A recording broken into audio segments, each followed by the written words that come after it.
Councilwoman Mary Pat Clarke, lead sponsor. Thank you, Mr. Chairman, and thank you very much for working so hard to reschedule so quickly so that we could move this matter forward within city government and within the Hyatt hierarchy. I was around in 1979, and one of our speakers tonight is Ernie Grecco, director of the Metropolitan Baltimore AFL-CIO, a very prominent position that's got a lot of active people behind it. In those days, there was a man named Tom Bradley who had that position, and we all knew him well. Yes, the purpose of creating the Inner Harbor as a tourist and hospitality center was mainly, always, to help create jobs in tourism and hospitality, to help pick up the slack from Baltimore's loss of manufacturing jobs. And so the purpose was to get decent jobs that people could work hard in and support families and buy homes and live well in the city. Tom Bradley's followers were not so sure. They wanted to support the UDAG grant that was mentioned in this letter, $20 million. The Hyatt came to Baltimore and said they couldn't make the numbers work to build their hotel, and this is the one with the glass elevators down there on Light Street. The numbers didn't work. But they had just invented in Washington UDAG grants, Urban Development Action Grants, precisely to close the gap so that urban developments could be built. And so the city was getting ready to go and seek that grant on behalf of the Hyatt, but they needed labor behind them for the Hyatt. And labor wasn't sure that the Hyatt would honor labor contracts and agreements and labor peace and be supportive. So Tom Bradley went and spoke with representatives of the Hyatt Corporation, and on a handshake, they agreed that if labor would support the Hyatt and the UDAG to make it economically work, then they would never interfere with the with activities, lawful activities of unionizing their employees here in Baltimore City. Well, they barely cut the ribbon to the Hyatt, then that agreement was broken. And the Hyatt not only failed to stand back and let people sign on to unionize, they directly interfered. And to this day, since 1979 and the early 80s, when that occurred, they have never ceased to interfere when any persons in any decade began to organize at the Hyatt. I knew Tom Bradley, and he said to me, and so therefore to many people, that he had given his word to his people, and the Hyatt had broken their word to all of them, and that it broke his heart, because that's the kind of guy he was. So, I don't want to let a broken heart linger forever in heaven. So, this is a resolution that approaches the Hyatt situation from the perspective of the city government's well-being. We have proprietary rights here. We, the city government, made an agreement with the Hyatt Regency Baltimore. They lease our land, publicly owned land, and that lease and agreement go hand in hand from the very beginning. And so in that agreement, There really is a requirement because of why the harbor is here. Jobs, good jobs. There is a requirement by city government, the Board of Estimates, and an agreement that the Hyatt shall not subcontract employees, but shall hire directly. What difference does that make? Everybody who works at the Hyatt in this room knows the difference it makes.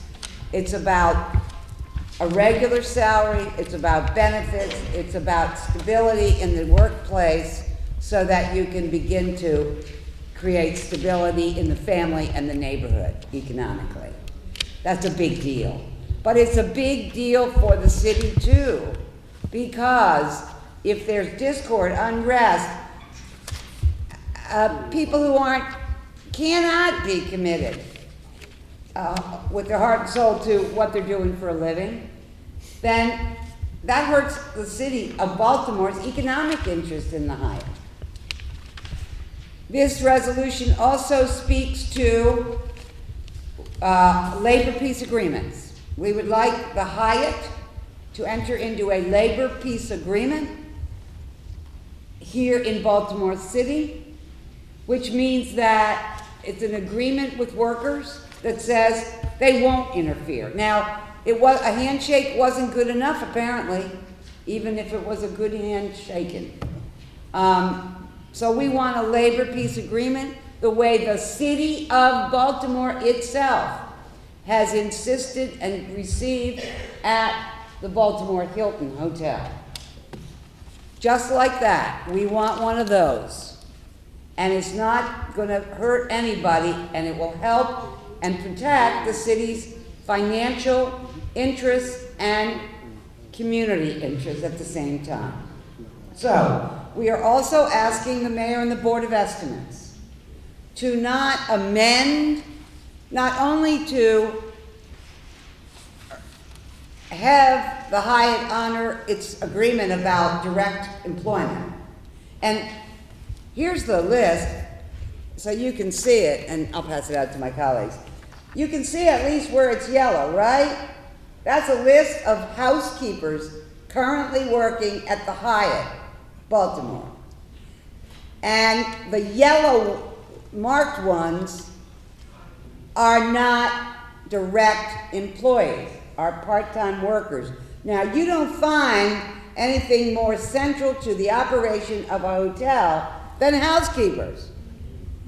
And most of them are yellow, meaning contracted by someone else, paying third party, fourth party to the money they earn.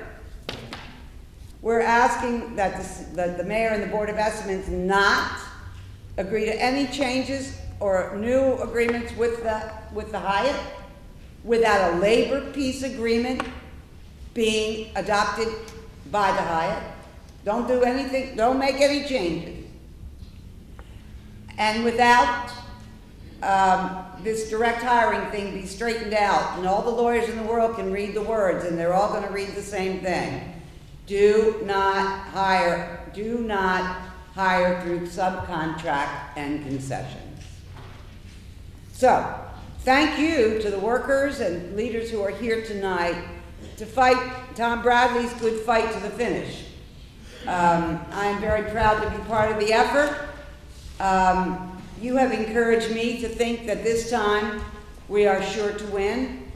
It means a great deal to me personally, as well as in terms of the city's financial well-being, our proprietary well-being as sharing profits and in a lease with the Hyatt Regency Hotel. I hope that, as their letter indicates, the Hyatt people will come and talk with us. We want peace. We want peace. We just want, if you want peace, the man said, work for justice. Thank you. Thank you, Councilor.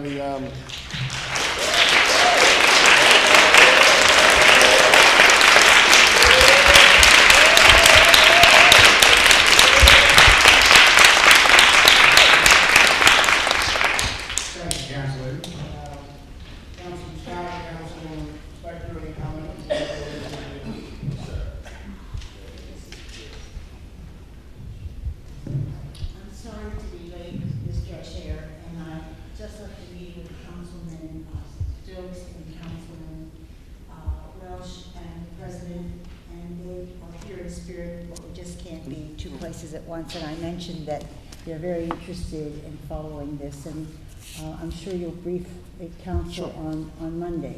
Well, I think having a quorum of the committee, we can bring it out Monday. If not, I'm gonna have to have a voting session Monday to bring it out the following meeting. So the only members are Councilman Scott, and Councilwoman. are you a member of the committee, Councilman Clarke?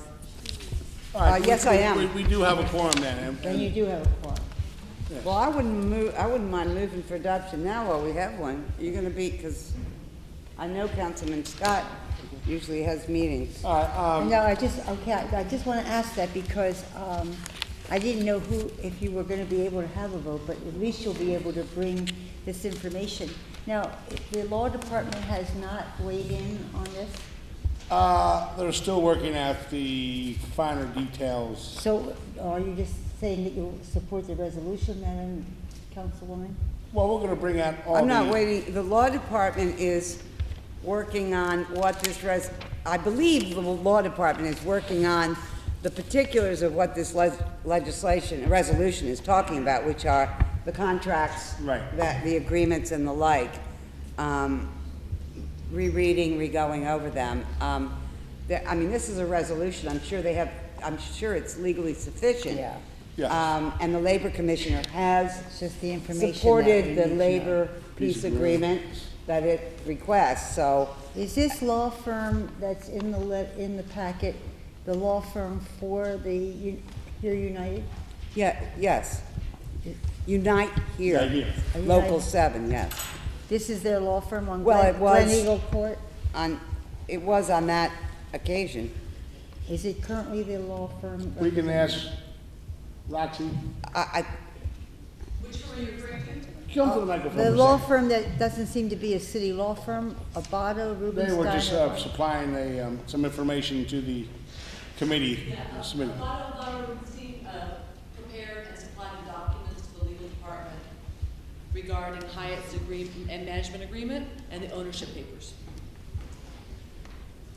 In all defense of the law department, Councilman Spector and Council Scott and Mayor Pat Clarke, the resolution was introduced February 7th, and we had the hearing. That's what I'm trying Yeah, to say. It didn't the law give them department much didn't time. have a chance to digest the You know how all the quickly agreements. lawyers work, right, right.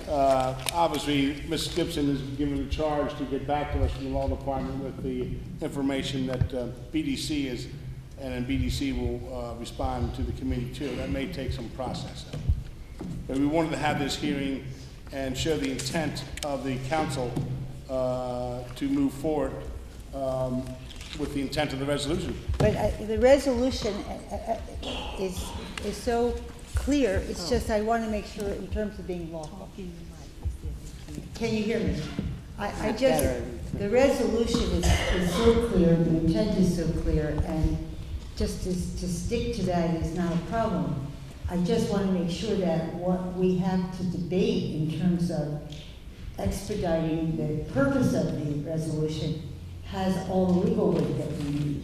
Well, as you know, the resolutions to the city council is the vehicle to show the intent of the council through the resolution. And that's clear. But I'm So- saying this legal issue is one that I'm not sure passing the resolution without clearly understanding the legal ramifications is going to help the workers, help the I situation. understand, but the agreements have been in place for 35 years, and we can't get an answer, obviously, in 30 days, but I'm still gonna move forward with fulfilling the intent of the resolution was to have the hearing here tonight and to ask for the LPA. But the goal can't be Yes. this. Right. Just And passing for the that- resolution is not enough. I understand. The goal has to be. Well, we achieved. can make it an ordinance next time, and then the law department would have to come back in a little bit more timely fashion.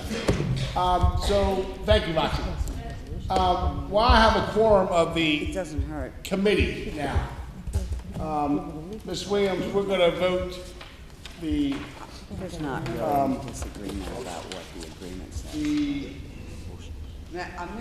Mr. Chairman, I really would like to see this on the floor Monday. on Monday, Yeah. and I'm going to have to, we're gonna lose our quorum. I understand, that's So why I'm if gonna do the people housekeeping first. All right, then, I'd like to Which is- move adoption of the resolution. I've explained exactly what it does. Councilwoman Clarke moves. Second. Favorable resolution 13-0095R, the Hyatt Regency Baltimore Labor Peace Agreement, as favorable from the Labor Committee. Second by Councilman Scott. I'm gonna call the roll. And this will, let me ask you, explain to the folks, we will usually do this at the end of the hearing, but since we have a quorum of the committee with Councilman Scott and Councilman Pat Clarke and myself as chair, we're gonna move it now, and the hearing will continue. It's at the end of the hearing, we wanna hear more particulars from the employees and from the panel forum, but the housekeeping is to allow us to come to the floor Monday. We need to pass the intent of the resolution was to have a hearing and ask for the LPA, and that's what we're doing now. I just need clarification, Sure. because I want to know what we're doing. I don't vote on this, I'm sorry to say.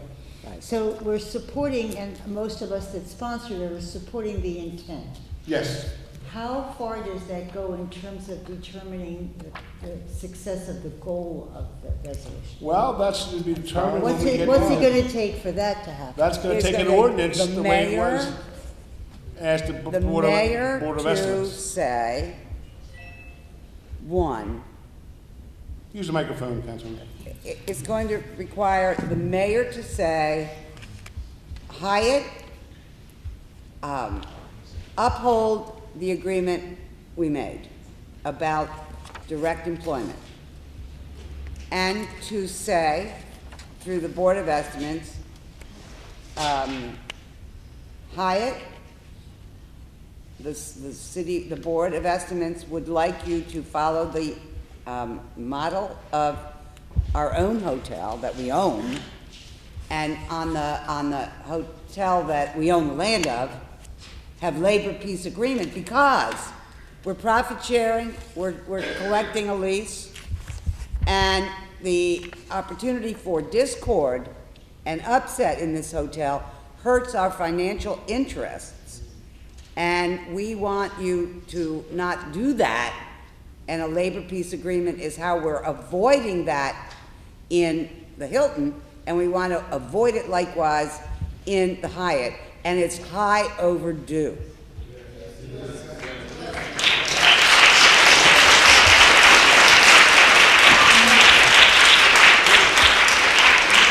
We have the motion duly moved and second, and I'm gonna call the roll. Just for your understanding, I'm gonna read the purpose clause one more time that we're voting on. For the purpose of calling upon the Hyatt Regency Baltimore to abide by the terms of the agreement with the city, including direct hiring and employment of all employees, which is in the sublease, as I pointed out I don't 35 think years you hear ago. what he read it. He's got And for the city of Baltimore to encourage the Hyatt Regency Baltimore to enter into a labor peace agreement which protects the city against lost revenues due to boycotts and other labor disputes, and for the city to furthermore decline to enter into or amend any agreements with the Hyatt Regency Baltimore until the city is protected against losses by the operator's signed participation in a labor peace agreement. Obviously, this is a resolution, doesn't have the force of the ordinance. And I am agreeable with the intent of the resolution, and that's why I'm allowed to come to the floor, and it could be discussed before Monday. And obviously, the folks can stand and be counted where they want. Obviously, the law department is still working on their response. It's a lot of agreements here to go through. And obviously, if you have 4 lawyers, you got 5 opinions. So we're gonna move forward. Duly moved and second. Chairman Curran votes yes. my packet, I guess it is. Vice Do Chair you have one? Mosley is absent. Yeah. Councilman Branch is absent. Councilman Pat Clarke. Yes. Councilman Gardner, Councilman Scott. Yes. Yes. The vote is 3 in favor, 2 absent, and it will come to the floor Monday, and we will discuss this further Monday, but we're gonna continue with the hearing now. That's a housekeeping duty that we usually do when we have a quorum. And it's duly noted that I can't vote because I'm not Yes. a member of the committee. Yes, ma'am. Correct, Yes. but we'll be waiting for your help on Monday night at 5 p.m. in these chambers. Anyone want to come, you're welcome. Yes, so that will be on the second reader Monday, unless we get a snowstorm that delays it again. Yo, we've overcome a no. lot more than... That snowstorm didn't happen, so it won't happen. Well, we should have had this hearing last Wednesday, but, Okay, we're let's gonna, have it now. We're gonna have some speakers here. I'm gonna ask for Roxie. On behalf of the hospitality workers who are here tonight from Baltimore, we want to thank Chairman Curran for holding this hearing, and for all of our sponsors, Mary Pat Clarke, Brandon Scott, Rikki Spector. It gives us great comfort that 100% of the City Council co-sponsor this resolution, 100%. Never happens. Never happens, but you know, it shows us that you understand the issues that hospitality workers have. And as we've said, this resolution is going to do two things: have Hyatt live up to its agreement vis-a-vis its management contract and hiring employees directly, and also to encourage labor peace. So you're going to hear tonight from a variety of people who've been here since the Hyatt was first conceived, workers who are currently at the Hyatt. And I want to tell you that this is a really critical junction in the organizing campaign, and the timing of this hearing is really excellent in terms of us reaching an agreement, okay? There is a global boycott of Hyatt. Our union, Unite Here, has a national campaign directed at Hyatt. It involves both non-union hotels and unionized Hyatt hotels. And this summer, a global boycott was called and is active. We have specifically not activated the boycott in Baltimore, right? The campaign started about 11 months ago, and we knew that doing a boycott is a dramatic thing, and that it would affect the revenue to the city. So we have specifically not activated the boycott at the Hyatt. It is our hope that through this resolution and the good offices of the Labor Commission and the mayor, that we can convince Hyatt that the smart thing to do is to settle before we get to that point, therefore protecting the interests of the city. As you said before, the same type of agreement was signed with the Hilton Baltimore. So I'm very optimistic, actually, because since this hearing was called, Hyatt has started doing some of the right thing. This hearing was announced, and then last Friday, just 6 days ago, Hyatt announced to its housekeeping department, which is comprised of about 8 employees that work for Hyatt and approximately 40 employees who don't work for Hyatt, who are there every day cleaning rooms and public areas, but they work for temporary agencies, many of them for minimum wage. Hyatt announced them last Friday that they're going to be directly hiring 5 to 10 housekeepers. That's the first time in 6 years. Are they hiring from the temporaries? Well, we hope so, right? They're fine. But literally, in the last 6 years, they've hired 1. Am I right? Where's Tracy? Yeah, 1. So just the fact, I think, that the city council is starting to get involved is pushing Hyatt in the right direction, right? And with this resolution, we believe this will give the mayor the opportunity to show that there's unity in the city regarding this issue, which will enable her to go to Hyatt with that unified force behind her. And that is really the great value of this resolution. So we thank you all for introducing it. You're going to hear from a lot of folks today, you know, we are absolutely committed to trying to find a peaceful resolution. We think that it takes 2, and we have to convince Hyatt that it's good for the city, it's good for them, it's good for the workers to reach a resolution now. Thank you. Thank you. My name is Jeff Nelson. I'm a research director with Unite Here International Union, of which Local 7 is, of course, an affiliate. And I specialize in working with cities, trying to help them understand and use the agreements that they have, whether lease agreements, management agreements with private hospitality employers. I'm going to be brief because it's clear to me that the chairman and the members of the committee have done their homework on this. Unlike Hyatt, they seem to be fairly familiar. Excellent work. Seem to be familiar with these agreements, but I just want to hit the high points. So most of these agreements, as was noted, were executed in 1979. And although the parties of some of the agreements have evolved over the years, have been transferred from one to another, the agreements really haven't changed very much since they were executed. And so just to be very brief and clear about this is the city's hotel. It owns the hotel. It's the landlord for the hotel. It has leased the property to what ultimately became the BDC, the Baltimore Development Corporation, which entered into a management agreement which then subleased the property to. Yeah. Yes. It's the city's hotel. Like the Hilton? We Well, own the hotel? It's your hotel. I knew we owned the land. No, you own the city owns. The whole hotel?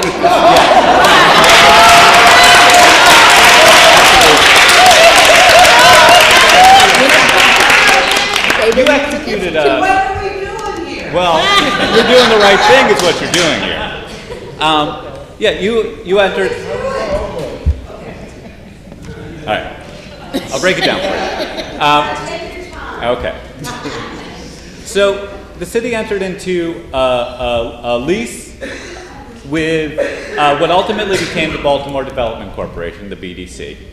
Then the BDC subleased the property to what ultimately became Hyatt, an affiliate of Hyatt now known as Hyatt Equities. So there's a master lease, a sublease, and then Hyatt entered into a management agreement with itself. So you have Hyatt Equities, which is a wholly owned subsidiary of Hyatt, that has a management agreement, which apparently they haven't read, with Hyatt Corporation, same company. They have an agreement with themselves to manage the property. So it's, and the management agreement is very clear, and the three interlocking agreements, the master lease, the sublease, and then the management agreement, all serve together to protect the city's proprietary interest in this property. And Hyatt's violated these agreements. It's really clear. As the chairman noted, the management agreement contains language that states, all employees of the hotel shall be the employees of the owner. Now, it's not actually the owner of the hotel, it's actually the subtenant, but that's Hyatt Equities. All employees of the hotel shall be employees of Hyatt Equities, or if Hyatt Equities prefers, they can be employees of Hyatt Corporation, right? These two wholly owned subsidiaries of what's now a Fortune 500 publicly traded company. And that's who has to employ the hotels. The management agreement is very clear and specific about that. Now, you might think that they could violate that, right? Because that language is an agreement with themselves. But that's not the case. Because the sublease, which is between the BDC and Hyatt, says that Hyatt must comply with the obligations of the management agreement, and it can't change or amend or alter them in any way without the approval of the main landlord, which is the city of Baltimore, right? So, okay.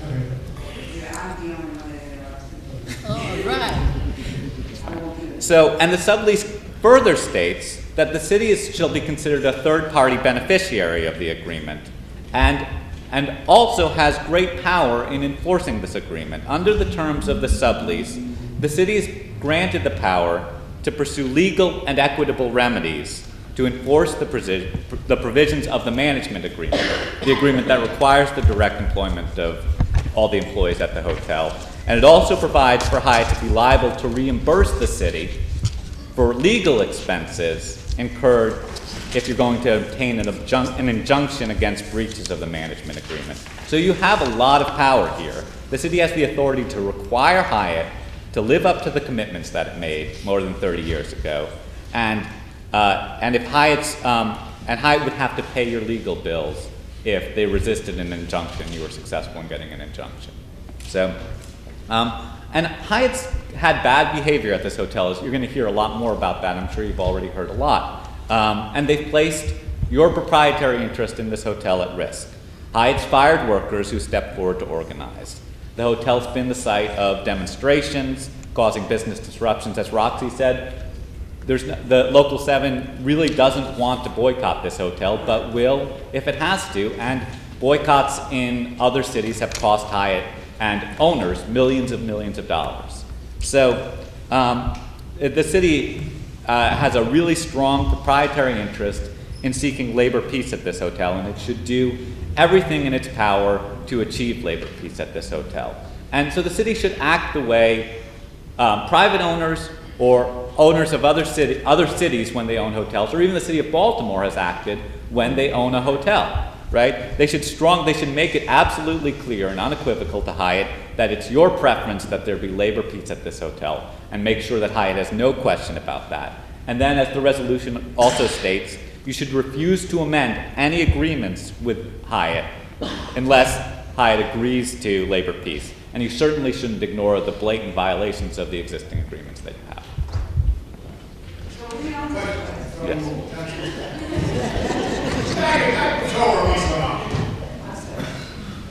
Mr. Chair, just a quick question. Sure. Bear with me because the hotel is older than I am. So, has the Hyatt ever, in the history of the hotel, honored the agreement, or this is something that's been going on since the hotel was built? Do we know where there's a breakdown? Is this an economical decision later on? Did they honor it first, or? I couldn't speak with authority about that. There might be people here who would know better than I would. Certainly folks in the hotel. Have they always subcontracted at the hotel? No. No. Oh, I'm sorry. Excuse me. Yeah. Just because for our knowledge, it would be great for us to know when and when they decided to start subcontracting out, how long they've been working. This is a very recent process. This is something that's been happening over periods and periods of time. Come to the microphone. Come to the microphone. Okay. Pull the microphone down.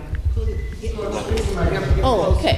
I've been working at the Hyatt since 1984 as a housekeeper. That's a good year. The year I was born. And I've been there since 1984 as a housekeeper. And when I first started there, it was really good and all and everything. But from 84 now to, I would say, like 10 years ago, at least about 10 years ago, that's when they really everything had changed. Everything really has changed since Mr. Steele has left. Since Mr. Steele hasn't been there. Who is Mr. Steele? He was our general manager since then. And he was wonderful. He was more like family. And he knew his workers. He would go in the kitchen. It didn't matter where he was at. He went there to see his people. He didn't say my employees and everything. We were his family. When did the subcontracting start? Oh, okay, the subtracting of the subcontractors, I would say about 10 years ago, so that's about, okay. We'll have more testimony about that when we get into it.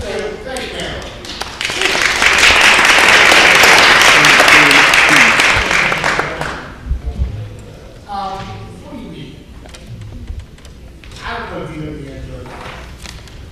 We need to find out. So the city owns the hotel. The city owns the land. So Hyatt doesn't pay property tax on that land, is that correct? Did you assume that? I think that's right. Well, the city owns City Hall. We don't pay property tax in City Hall to ourselves, do we? They have to pay through, just like they pay at the Hilton. They pay property taxes at the Hilton. What? They pay property tax here? That letter, yeah. You have your letter from the Hyatt. Yes. All right. It's on the second page of that letter. There was a chart, well, maybe. I don't have a chart. Oh, it's in our handout, guys, so I'm sorry. All right, do they, obviously they pay room tax with the folks that come in They to do? the hotel. Okay. Oh, okay, so we do have, see, that's where, I mean, I have a little, if you say the city owns it, and it is mayor and city council for the ownership, okay. Man, So they pay real property, we pay real property tax on it. How does that work, Ms. Gibson? I guess we gotta need a clarification. Now, obviously they're saying in the last 5 years, they paid real property tax $1.9 million, $1.970 million, went down to $1.5 million. They paid personal property tax of 200 and some odd thousand, except for 2009. The parking tax they pay, because that's a pass-through to people who use the parking garage. What are hot taxes? The hotel taxes, room tax. Obviously, that's a pass-through. That's a pass-through to whoever rents the room. So I need clarification. We pay real property taxes on the buildings we own. That seems a little strange. We don't pay property taxes. But they're commercial enterprises. But we own it. Yeah, yeah, you're right, but it's just like the Hilton, and for the same reason, they have to pay taxes because they're a commercial enterprise, even though we own the property. Well, the property owner pays a property tax. I mean, I'll get clarification, but that just seems strange. Okay. Sorry. Things are bad enough without, they're not paying property tax. They should have got, But you're right, I mean, you're the one who really knows about property tax, because you have that. well, you're the property tax lady, you know. Well, They got a homestead credit there? No? I don't think so. All right, thank you, Jeff. We're gonna move on. They might get it. President Grecco, welcome here, with our shirt on, getting ready for Sunday. Thank you, President Grecco. Thank you, Mr. Chairman and members of the committee. My name is Ernie Grecco. I'm with the Metropolitan Baltimore AFL-CIO unions. Let me first thank Councilwoman Clarke for mentioning Tom Bradley. And okay, is that better? Yeah. Well, I'd just like to share with you, Councilwoman Clarke was very kind in her presentation. Tom Bradley wasn't just brokenhearted; he was pissed off. You know, and what happened? What really happened there was, and I believe, correct me if I'm wrong, but I believe the mayor at that time was William Donald Schaefer. You were the only member of the current council now that was there at that time, and at that, I mean, just for some folks. At that time, there were 6 districts. There was 3 council members in each district. Now now that has changed.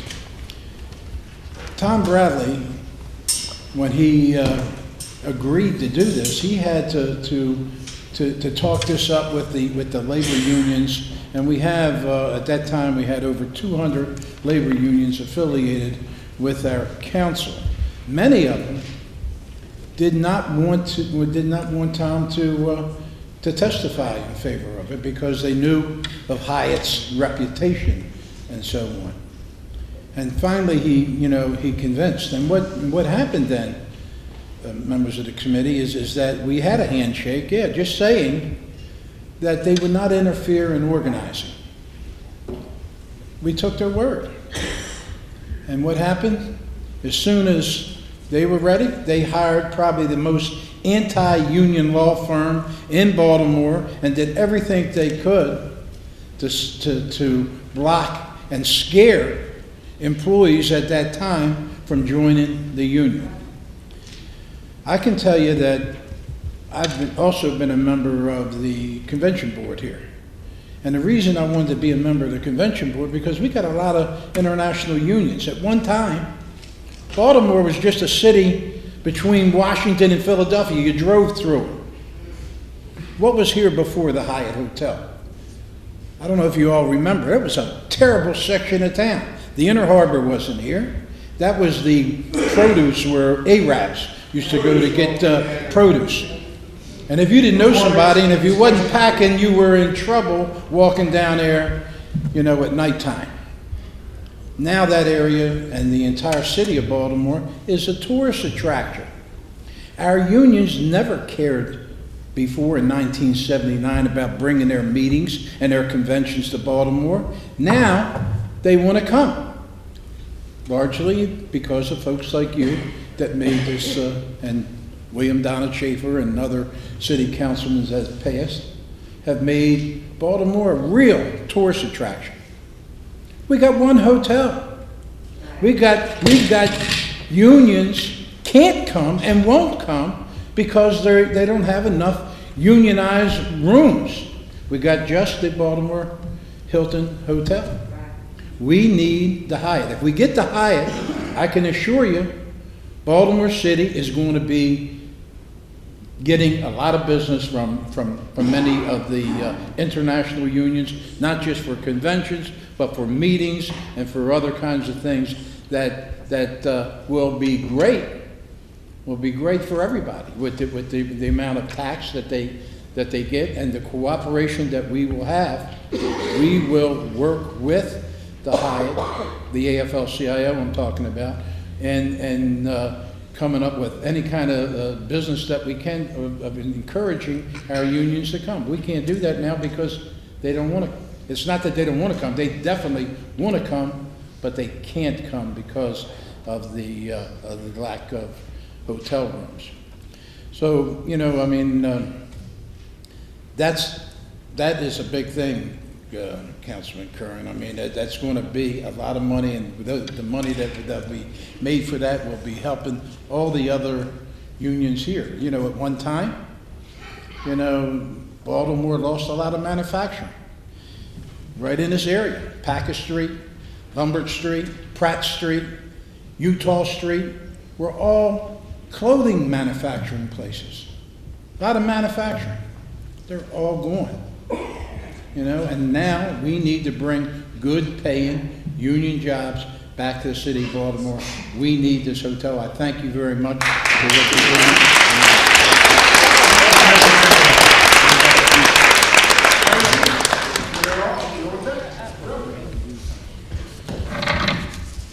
Good evening, my name is Tracy Lingo. I'm an organizer with Unite Here Local 7, and I want to just walk you through the two main issues, along with some of the workers of the Hyatt, the two main issues in this resolution.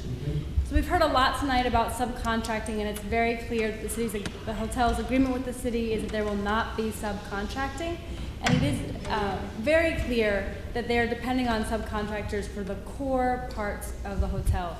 Just to use housekeeping as an example, Hyatt is a 488-room hotel, and currently, in less than 10 years ago, Hyatt employed 45 direct housekeepers. Today, only 8 housekeepers are direct Hyatt employees, and the rest of housekeeping, the housekeepers that run the department, are at least 43 workers who work day in and day out, nearly every week, side by side with those direct workers, and some of those women have been there 5 years, some of them have been there 10 years. They are not, in the sense of the word, temp workers. They're only being treated as unequal workers. And I want to make one change in the order of our speakers, because I want to introduce Denise Sidbury, who is a housekeeper at the Hyatt Regency. And unfortunately, like many of the workers at the Hyatt, she has to have 2 jobs, and she's running to her 2nd job, but she really wanted to get a chance to speak. Hi, Denise. Welcome to Burns Chambers. Hi, my name is Denise Sidbury, and I've been working at the Hyatt Regency Hotel for 12 years. And when I first started there, we had about 45 direct housekeepers there. Now there's only 8 of us left, and then the rest of them are temps. Some of them have been there for like 10 years. I talked to some of them been there 5 years, some of them been 10 years. Temps.